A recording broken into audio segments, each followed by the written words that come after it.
સુરતના જીડી ગોયંકા સ્કૂલને બોમ્બથી ઉડાવી દેવાની ધમકી મળી. ઈમેલ દ્વારા ધમકી મળતા હડકંપ મચી ગયો.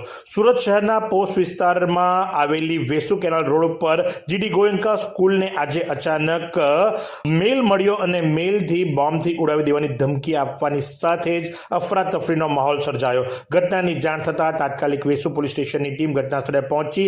સાથે જ સુરત શહેર પોલીસના એસઓજી, ડીસીબી અને ડોગ સ્ક્વોડની ટીમ પણ સ્કૂલ પર આવી પહોંચી. કેમ્પસ ખાલી કરાવવામાં આવ્યું, તલાશી લેવામાં આવી. પ્રાથમિક તપાસમાં જાણવા મળ્યું કે શાળાના અધિકારીઓને મળેલા ઈમેલમાં સ્કૂલને બોમ્બથી ઉડાવી દેવાની ચેતવણી આપવામાં આવી હતી. શાળાની આંતરિક સુરક્ષા ટીમે તરત પોલીસને જાણ કરી. તે બાદ સંખ્યાબંધ પોલીસ કર્મીઓ બોમ્બ સ્ક્વોડ સાથે સ્કૂલ કેમ્પસમાં પહોંચી ગયા.